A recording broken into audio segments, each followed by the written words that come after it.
ശ്രീരാമനെയും ഹിന്ദു വിശ്വാസങ്ങളെയും അധിക്ഷേപിച്ച രാഹുൽ ഗാന്ധി നമ്മുടെ പ്രതിപക്ഷ നേതാവിനെ അങ്ങനെ വെറുതെ വിടാൻ പറ്റില്ലെന്ന് വാരണാസിയിലെ ജില്ലാ കോടതി. ഈ വാർത്ത നിങ്ങൾ എവിടെയെങ്കിലും കേട്ടോ? നമ്മുടെ ഒരു പത്രത്തിലും ഇല്ല, ഒരു ചാനലിലും ഇല്ല. കാരണം ഹിന്ദു വിരുദ്ധത മുഖമുദ്രയായി കൊണ്ടു നടക്കുന്ന ഇന്ത്യയുടെ പ്രതിപക്ഷ നേതാവ്, കോൺഗ്രസിൻ്റെ എക്കാലത്തെയും ഭാവി പ്രധാനമന്ത്രി ശ്രീരാമനെതിരെ അതിനീചമായൊരു ആക്ഷേപം ഉന്നയിച്ചു. അമേരിക്കയിലെ ബ്രൗൺ സർവകലാശാലയിലെ ഒരു ഡിബേറ്റിൽ പങ്കെടുക്കാൻ രാഹുൽ ഗാന്ധി പോയപ്പോഴാണ് രാഹുൽ ഗാന്ധി പറഞ്ഞത്, ശ്രീരാമൻ അതൊരു സങ്കല്പമാണ്, ഒരു മിത്താണ്. ഓർക്കുന്നില്ലേ നമ്മുടെ സ്പീക്കറായിരുന്ന ഷംസീർ പറഞ്ഞത്? ഗണപതി ഒരു മിത്താണ്, ഗണപതി ഒരു മിത്താണ് എന്ന് അദ്ദേഹം പറഞ്ഞ് വലിയ വിവാദമായി. കാരണം ഹിന്ദു ദൈവങ്ങളൊക്കെ മിത്താണ് എന്ന് പറയാൻ കമ്മ്യൂണിസ്റ്റുകാർക്ക് ഒരു ജാള്യതയുമില്ല. പക്ഷേ ഷംസീറിനോട് പിന്നീട് മാധ്യമപ്രവർത്തകർ ചോദിച്ചു, അങ്ങനെയാണെങ്കിൽ അള്ളാഹു മിത്താണോ എന്ന് ചോദിച്ചപ്പോൾ ഷംസീർ പറഞ്ഞ മറുപടി നിങ്ങൾ ഓർക്കുന്നില്ലേ? ഞാൻ എല്ലാ പരീക്ഷയ്ക്കും എല്ലാ ചോദ്യങ്ങൾക്കും ഉത്തരം എഴുതാറുള്ള കുട്ടിയല്ല. അതായത് പരീക്ഷയ്ക്ക് വരുന്ന എല്ലാ ചോദ്യങ്ങൾക്കും ഞാൻ ഉത്തരം എഴുതാറില്ല, ചിലത് വിട്ടുകളയും എന്ന് പറയുന്നത് പോലെ ശ്രീരാമനെക്കുറിച്ച് അല്ല ഗണപതിയെക്കുറിച്ച് മിത്താണോ എന്ന് ചോദിച്ചാൽ ഞാൻ ചാടിക്കയറി മിത്താണെന്ന് പറയും. എന്നാൽ അള്ളാഹുവിനെ കുറിച്ച് ചോദിച്ചാൽ അള്ളാഹു മിത്താണെന്ന് ഞാൻ പറയില്ല. രാഹുൽ ഗാന്ധി അതേ പാരമ്പര്യം. ഒരു പക്ഷേ ഷംസീറിൻ്റെ വീഡിയോ കണ്ടിട്ടാണോ ബ്രൗൺ സർവകലാശാലയുടെ Watson institute four international public affairs സംഘടിപ്പിച്ച ഡിബേറ്റിൽ പോയി രാഹുൽ ഗാന്ധി ഇന്ത്യയിലെ കോടിക്കണക്കിന് വരുന്ന ജനങ്ങൾ അവരുടെ ആത്മചൈതന്യമായി കരുതുന്ന ഭഗവാൻ ശ്രീരാമചന്ദ്രൻ ഒരു മിത്താണെന്ന് ഒരു വിദേശ സർവകലാശാലയുടെ എലീറ്റായിട്ടുള്ള ഒരു ഓഡിയൻസിനോട് പറയുക എന്ന് പറഞ്ഞാൽ ശ്രീരാമനെ നിഷേധിക്കലാണ്, ഇന്ത്യയിലെ സനാതന ധർമ്മത്തെ തള്ളിപ്പറയലാണ്. കാരണം ഒരു ഹിന്ദുവിൻ്റെ ജീവിതം മുതൽ ജീവിതാവസാനം വരെയുള്ള സകല കാര്യങ്ങളിലും ബന്ധപ്പെട്ട് കിടക്കുന്ന ഒന്നാണ് ശ്രീരാമനാമം. കേരളത്തിൽ രാമൻ അത്ര വലിയ പോപ്പുലർ അല്ല എന്നൊക്കെ പറയുന്ന ചില കമ്മ്യൂണിസ്റ്റുകാരെ ഞാൻ കണ്ടിട്ടുണ്ട്.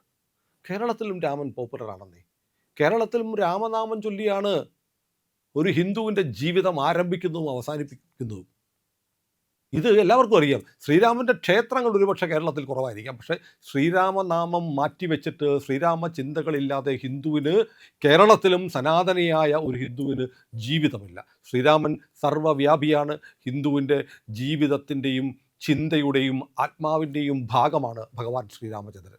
അങ്ങനെയുള്ള ശ്രീരാമചന്ദ്രനെ കുറിച്ച് വിദേശത്ത് പറയുമ്പോൾ തന്നിടയ്ക്ക് ഹിന്ദുവാണെന്ന് കാണിക്കാൻ സിന്ദൂരക്കുറി തൊട്ട് മാലയിട്ട് പൂണൂൽ ധരിക്കുന്ന ബ്രാഹ്മണനാണ് എന്ന് സ്വയം അവകാശപ്പെടുന്ന രാഹുൽ ഗാന്ധി വിദേശത്ത് പോയി ശ്രീരാമചന്ദ്രൻ മിത്താണ് എന്ന് പറഞ്ഞിട്ട് അത് നമ്മുടെ നാട്ടിൽ ചർച്ചയായില്ല, വിവാദമായില്ല, വലിയ വാർത്തയായില്ല. പക്ഷേ ഹരിശങ്കർ പാണ്ഡെ എന്ന് പറയുന്ന ഒരു അഭിഭാഷകൻ, വാരണാസിക്കാരനാണ്, കാശിയിലാണ്, അദ്ദേഹം ഒരു കേസ് കൊടുത്തു. കേസ് കൊടുത്തപ്പോൾ വാരണാസിയിലെ ചീഫ് ജുഡീഷ്യൽ മജിസ്ട്രേറ്റ് കോടതി ആ കേസ് പരിഗണിക്കാതെ പറഞ്ഞു, അത് രാഹുൽ ഗാന്ധി ഇന്ത്യയിലൊരു MP ആണ്, MP ആയിരിക്കുന്ന ഒരാൾക്കെതിരെ ഇങ്ങനൊരു കേസൊക്കെ വേണമെങ്കിൽ കേന്ദ്ര സർക്കാരിൻ്റെയും പാർലമെൻറ്റിൻ്റെയും അനുവാദം വേണം എന്നൊക്കെ പറഞ്ഞ് തള്ളിക്കളഞ്ഞു. അതിനെതിരെ ഹരിശങ്കർ പാണ്ഡെ ജില്ലാ കോടതിയുടെ സ്റ്റാറ്റസ് ഉള്ള MP-മാരുടെയും MLA-മാർക്കും എതിരെയുള്ള പരാതികൾ കേൾക്കുന്ന പ്രത്യേക ഒരു കോടതിയുണ്ട്. ആ കോടതിയിൽ ഹർജി കൊടുത്തപ്പോൾ കോടതി അത് പരിഗണിച്ചിട്ട് പറഞ്ഞു, ഒരു ഹർജി കൊടുക്കുന്നതിന് അനുവാദമൊന്നും വേണ്ട. ഹർജി ഫയലിൽ സ്വീകരിച്ച് അടുത്ത നടപടികളുമായി മുന്നോട്ട് പോകുന്ന ഘട്ടത്തിൽ ലോക്സഭാ അംഗമായ ഒരാളെ അറസ്റ്റ് ചെയ്യേണ്ടി വന്നാൽ, കസ്റ്റഡിയിൽ എടുക്കേണ്ടി വന്നാൽ വേണമെങ്കിൽ സ്പീക്കറെ ഒന്ന് അറിയിക്കണം. അത്രയേ ഉള്ളൂ. കേരളത്തിലും അങ്ങനെ തന്നെയാണ്.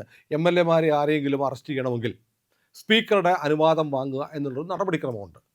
ക്രിമിനൽ കേസ് അല്ലെങ്കിൽ ഒരു MLA വഴി പോകുന്ന ഒരാളെ കുത്തിക്കൊന്നാൽ ഉടനെ സ്പീക്കറുടെ അനുവാദം ചോദിച്ചിട്ട് അയാളെ അറസ്റ്റ് ചെയ്യാവുള്ളൂ എന്ന് പറഞ്ഞാൽ അയാൾ വണ്ടി പിടിച്ച് അയാൾ ദുബായിക്ക് പോകും. അപ്പോൾ ക്രിമിനൽ കേസല്ലാത്ത കേസുകളിൽ അറസ്റ്റ് ഉൾപ്പെടെയുള്ള കാര്യങ്ങൾക്ക് മുൻകൂർ അനുമതി വേണം. ഇതിനെ തെറ്റായി വ്യാഖ്യാനിച്ചിട്ടാണ് വാരണാസിയിലെ ചീഫ് ജുഡീഷ്യൽ മജിസ്ട്രേറ്റ് രാഹുൽ ഗാന്ധിക്കെതിരെ കേസെടുക്കാൻ പറ്റില്ല എന്ന് പറഞ്ഞ് തള്ളിയത്. ഇപ്പോൾ ജില്ലാ കോടതി പറഞ്ഞിരിക്കുന്നു ആ നടപടി തെറ്റാണ്. അതുകൊണ്ട് നിങ്ങളിപ്പോൾ ഈ പരാതി ഫയലിൽ സ്വീകരിച്ച് നോട്ടീസ് അയച്ച് ബാക്കി കാര്യങ്ങൾ തുടർ നടപടികൾ ആരംഭിക്കണമെന്ന് ഉത്തരവിട്ടിരിക്കുകയാണ്. അപ്പോൾ ശ്രീരാമചന്ദ്രനെ ആക്ഷേപിച്ചതിൻ്റെ പേരിലും രാഹുൽ ഗാന്ധിക്കെതിരെ കേസ് വന്നിരിക്കുന്നു. ഓർക്കുന്നില്ലേ, എല്ലാ കള്ളന്മാർക്കും മോദി എന്നുള്ള പേര് എങ്ങനെ വന്നിരിക്കുന്നു എന്ന് ചോദിച്ചതിൻ്റെ പേരിലാണ് 2 വർഷം ശിക്ഷിക്കപ്പെട്ടത്. സവർക്കറെ കുറിച്ചുള്ള പരാമർശം ഇപ്പോഴും കോടതിയിലാണ്, കേസിലാണ്. RSS ആണ് ഗാന്ധിയെ കൊന്നത് എന്ന് പറഞ്ഞതിൻ്റെ പേരിൽ വലിയ വിവാദമുണ്ടായി. അവസാനം മാപ്പ് പറഞ്ഞ് തടിയൂരി. പിന്നെ പ്രധാനമന്ത്രി ചൗക്കീദാർ ചോർ ഹേ എന്ന് സുപ്രീം കോടതി വരെ പറഞ്ഞിട്ടുണ്ട് എന്ന് പറഞ്ഞ് വ്യാജ പ്രചാരണം നടത്തിയെന്ന് സുപ്രീം കോടതി പോയി മാപ്പ് പറഞ്ഞ് തടിയൂരി. ഇങ്ങനെ രാഹുൽ ഗാന്ധി എന്ന് പറയുന്ന ഈ വിദ്വാൻ ഏതെല്ലാം തരത്തിൽ എന്തെല്ലാം പറഞ്ഞിട്ടുണ്ടോ അതെല്ലാം കുഴപ്പങ്ങളായിരുന്നു.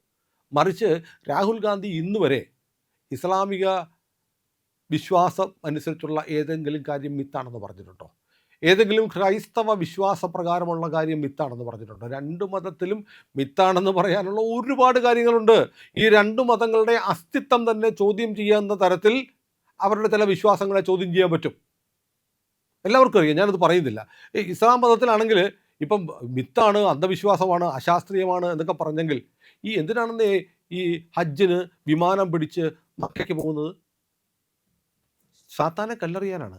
ചെകുത്താനെ കല്ലെറിയാൻ വിമാനത്തിൽ കയറി മക്കയിലേക്ക് പോകുന്നത് അന്ധവിശ്വാസമല്ല. ഹിന്ദുക്കൾ ക്ഷേത്രത്തിൽ ആരാധന നടത്തുന്നത്, പ്രാർത്ഥന നടത്തുന്നത് അന്ധവിശ്വാസമാണ്. ഹിന്ദു വിശ്വാസങ്ങൾ അന്ധവിശ്വാസമാണ്. ഹിന്ദു എന്ന് പറഞ്ഞാലും അതെല്ലാം പൊട്ടത്തരങ്ങളും അന്ധവിശ്വാസങ്ങളാണ്. കണാദനും പതഞ്ജലിയും ആര്യഭട്ടനും ചരകനും സുശ്രുതനും ഒക്കെ അടങ്ങുന്ന നമ്മുടെ ഭാരതത്തിലെ ശാസ്ത്രജ്ഞന്മാർ അവരുടെ കണ്ടെത്തലുകളെ ഒന്നും നമ്മൾ അംഗീകരിക്കില്ല. കാരണം അവരൊക്കെ ഹിന്ദു സന്യാസിമാർ കൂടിയായിരുന്നു. അതുകൊണ്ട് നമ്മൾ അംഗീകരിക്കില്ല.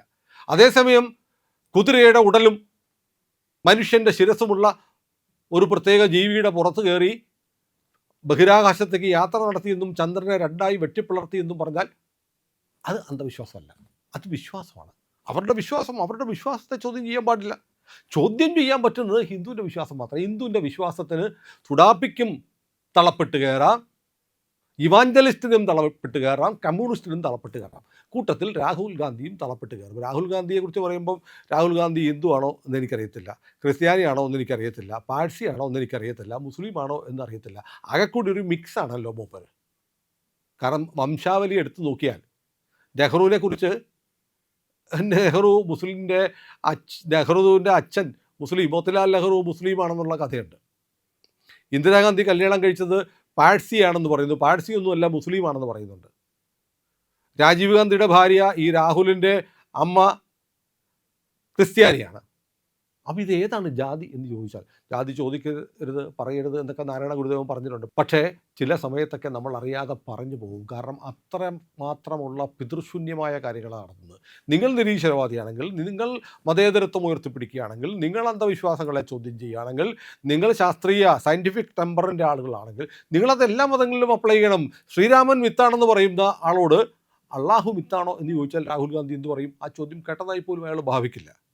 അപ്പോൾ ഹിന്ദുവിൻ്റെ നെഞ്ചത്തോട്ട് കയറുന്ന ഈ രീതി ഇന്ത്യയിലെ പൊതുവെ എല്ലാ രാഷ്ട്രീയ പാർട്ടികൾക്കുണ്ട്. കാരണം ഹിന്ദു തിരിച്ച് കടിക്കാത്ത ഒരു ജന്തുവാണ്.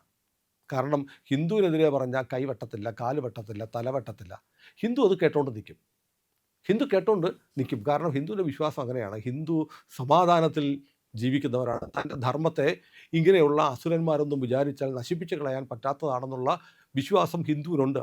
പക്ഷേ ആ വിശ്വാസവും സഹിച്ച് അത് പേറി എത്ര കാലം ഹിന്ദു ഇനിയും ജീവിക്കുമെന്നുള്ള ചോദ്യം ബാക്കിയാണ്. കാരണം അത്രമേൽ സംഘടിതമായ ആക്രമണമാണ് ഹിന്ദുവിന് നേരെ ഉണ്ടാവുന്നത്. അതുകൊണ്ട് രാഹുൽ ഗാന്ധിക്കെതിരെയുള്ള ഇപ്പോഴത്തെ നിയമ നടപടി ശരിക്കും ആവശ്യമുള്ളൊരു നിയമ നടപടി തന്നെയാണ്. കാരണം ഇന്ത്യയിലെ ഏറ്റവും ശ്രദ്ധേയനായ, ഇന്ത്യയിലെ പ്രതിപക്ഷ നേതാവായ ഒരാൾ തന്നെ ശ്രീരാമൻ മിത്താണെന്ന് പറയുമ്പോൾ അയാളുടെ രാഷ്ട്രീയ അനുഭാവമുള്ള ലക്ഷക്കണക്കിന് ആളുകൾ അത് ആവർത്തിച്ച് പറയും. അങ്ങനെ പാവപ്പെട്ട ഹിന്ദുവിൻ്റെ വിശ്വാസങ്ങൾക്ക് മുറിവേൽക്കും. അതാർക്കും പ്രശ്നമല്ല. അതിനെ ചോദ്യം ചെയ്യാൻ ഈ രാജ്യത്ത് ഒരു ഹരിശങ്കർ പാണ്ഡെയെങ്കിലും ഉണ്ടായെങ്കിൽ, അതിനെ എൻഡോഴ്സ് ചെയ്യാൻ ഒരു കോടതിയെങ്കിലും ഉണ്ടായെങ്കിൽ ഹിന്ദുവിന് ഇനിയും പ്രതീക്ഷയുടെ ചില നാളങ്ങൾ ബാക്കിയുണ്ട് എന്ന് പറയാതെ നമുക്ക് വയ്യ. കാരണം അതെങ്കിലും ഇല്ലെങ്കിൽ ഹിന്ദുവിൻ്റെ ജീവിതം വല്ലാതെ ഇരുളടഞ്ഞു പോകും. ഏതായാലും രാമനെ മിത്ത് എന്ന് വിശേഷിപ്പിച്ച ഒരാളാണ് ഈ രാമരാജ്യത്തിൻ്റെ പ്രധാനമന്ത്രിയാകാൻ ആഗ്രഹിക്കുന്നത് എന്ന് ആലോചിക്കുമ്പോൾ എത്ര വലിയ അപകടമാണ് അങ്ങനൊരു പദവിയിലേക്ക് ഇയാൾ വന്നാൽ എന്നതുകൂടി നമ്മൾ ഓർമ്മിക്കേണ്ടതുണ്ട്. ഇന്ത്യ ലൈവ് ഇനിയും സബ്സ്ക്രൈബ് ചെയ്തിട്ടില്ലാത്ത പ്രിയപ്പെട്ടവർ അത് ഇപ്പോൾ തന്നെ ചെയ്യണേ.